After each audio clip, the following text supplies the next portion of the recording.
I'm Nathan Oliver Kua.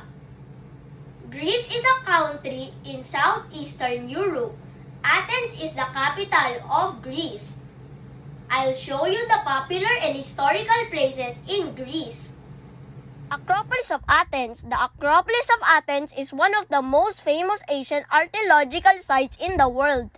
It was located on a rocky limestone high hill above the city of Athens, Attica, Greece. Acropolis of Athens is 150 meters height above sea level. The citadel is spread over 3 hectares, which is approximately the size of 4 football fields.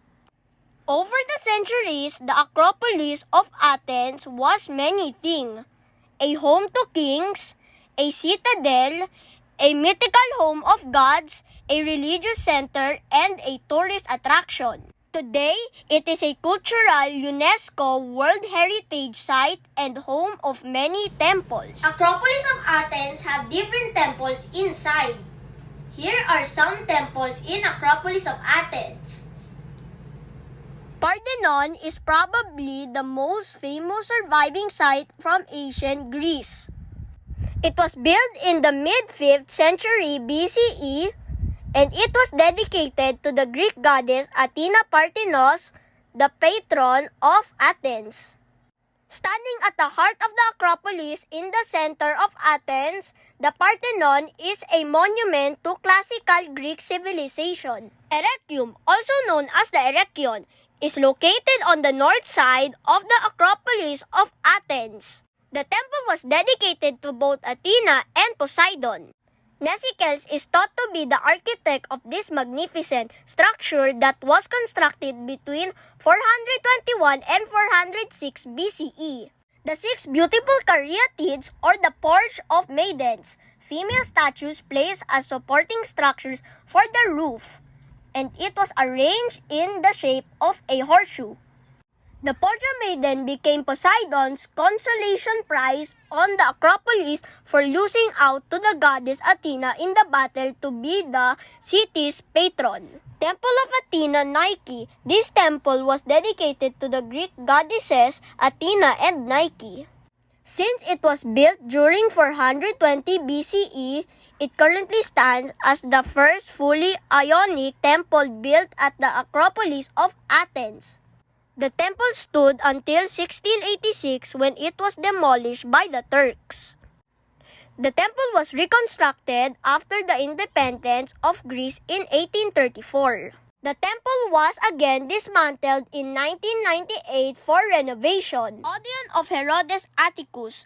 On the southwest slope of the Acropolis lies the majestic Odeon of Herodes Atticus.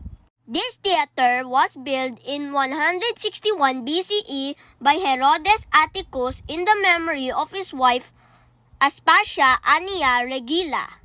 During its 106 years of existence, the theater could accommodate crowds of up to 5,000 people. After Acropolis of Athens, let's see other popular and historical places in Greece, the Meteora and Delphi. Meteora, one of the most surreal places to visit in Greece, has got to be Meteora, which means suspended in the air. Located near the town Kalambaka, on the top of a rock formation, the ancient Meteora monasteries were a refuge for the monks and people who wanted to live away from civilization. Originally, there are 24 ancient monasteries built. However, only 6 of them are still in operation. Delphi, lying on the slopes of the Mount Parnassus, high above the Gulf of Corinth. Developed in the 8th century BC, the sanctuary was home to the oracle of Delphi and the priestess Phaita, who was famed throughout the ancient world for divining the future.